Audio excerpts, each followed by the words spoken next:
Hi guys, I hope you guys are doing well. So the way I'm going to go through this worksheet is we're going to do the circled problems, and I'm going to do one problem for each section. So we're going to start with decimal addition, and we're going to do number 4.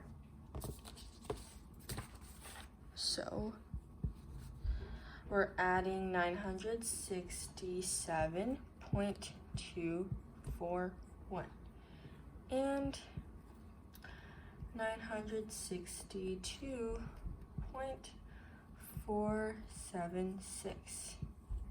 And the way we make sure that this is right, that we placed the numbers in the correct order, is we move the decimal place. So move it 1, 2, 3 all the way to where there's no number, and we do the same for the other decimal too. So we move this 1, 3, and if they move the same number of times, like 1, 2, 3, 1, 2, 3, then you know that they are in the correct placement. So I'm going to rewrite this, and we're going to add. Now, decimal addition is the same thing as regular addition, so you shouldn't be scared. It's basically the same concept. So, for example, 1 plus 6 is 7. We go onto this number. 4 plus 7 is 11. Bring down the 1 and carry over the 1. And 2 plus 4 is 6 plus the 1 is 7. And we bring down the decimal. Then we go over to this number. 7 plus 2 is 9. 6 plus 6 is 12.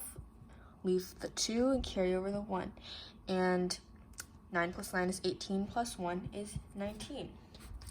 And so our answer should be 1,929.717. And we're moving on to decimal subtraction.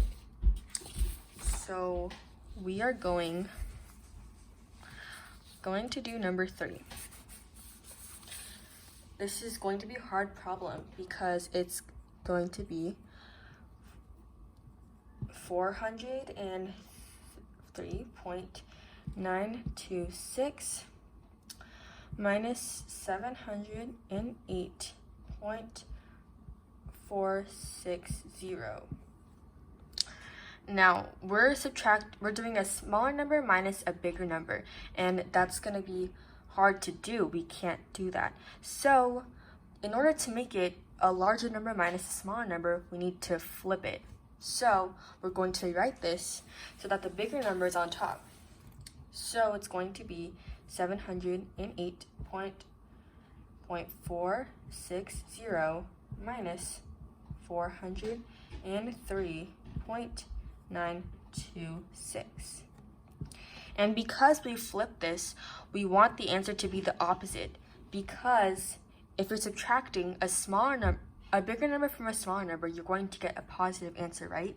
But because we flipped it, we have to get the answer to be negative, because the original equation was the smaller number minus the bigger number, which results in a negative number. So we want the answer to be negative, which is why I'm putting a negative place right here. So this is just going to be the same thing as regular subtraction. And we're going to check that the numbers are in the correct places by moving the decimal place. 1, 2, 3, 1, 2, 3. They're both in the right place, and we can subtract. So 0 minus 6, we cannot do that, so we have to borrow from the 6. Borrow from the 6, make it a 5. Then we have to make 0 a 10.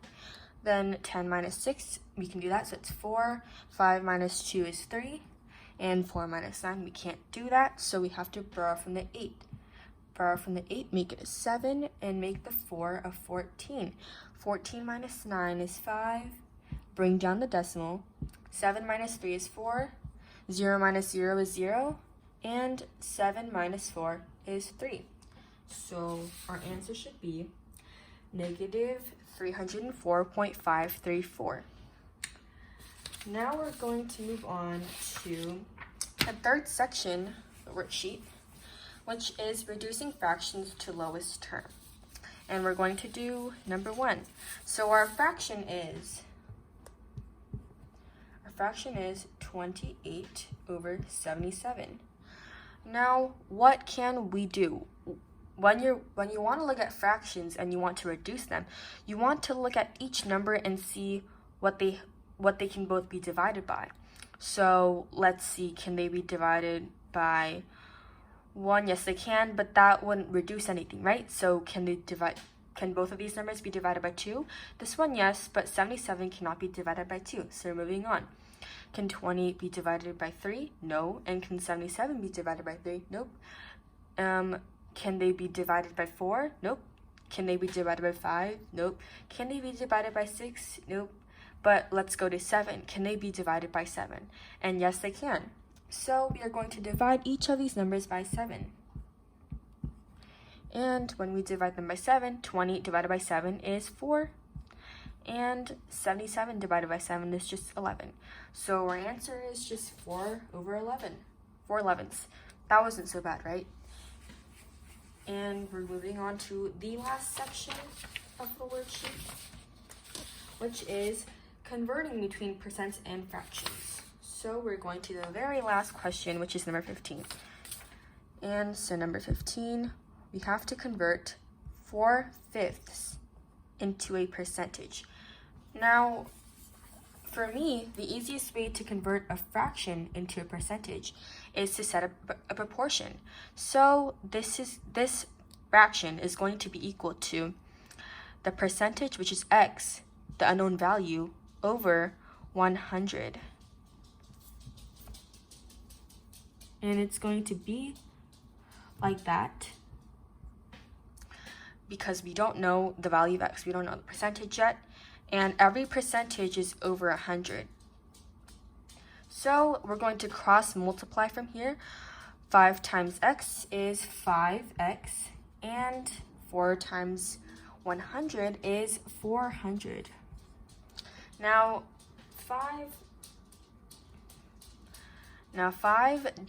we divide 5 by both sides, so we're left with x.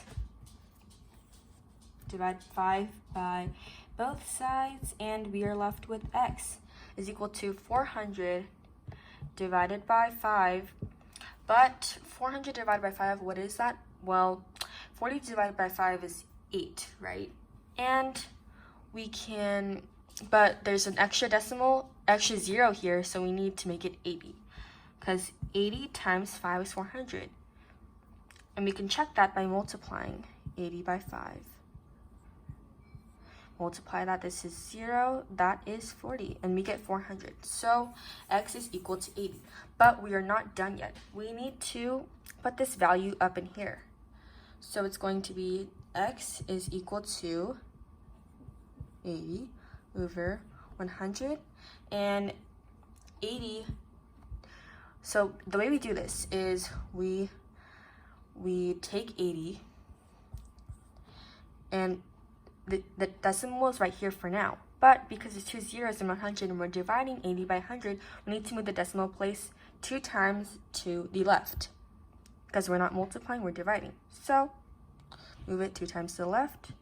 We get 0.80. And that's the decimal form, but this could, if you just want it in percentage form, it's just going to be 80%.